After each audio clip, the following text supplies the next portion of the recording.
Hello Facebook users. Whether it's a typo, an embarrassing moment, or just a change of mind, deleting a story is easy. Story is both a moment you share with your relatives and friends, as well as a place for you to express your thoughts and share your own story. There will be many cases where you will have to delete it sooner than the one-day time limit set by Facebook.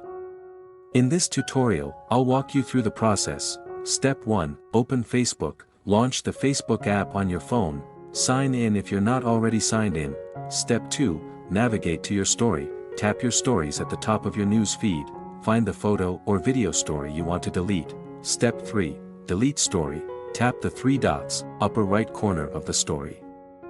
Select delete photo or delete video, confirm by tapping delete. Deleting images and videos on your story sooner may satisfy you, but note that deleting this story if repeated many times will likely result in Facebook assessing your account's trustworthiness as not being high and disabling you.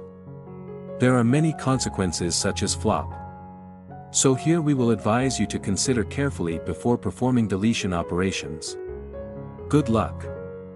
Thanks for watching and see you soon.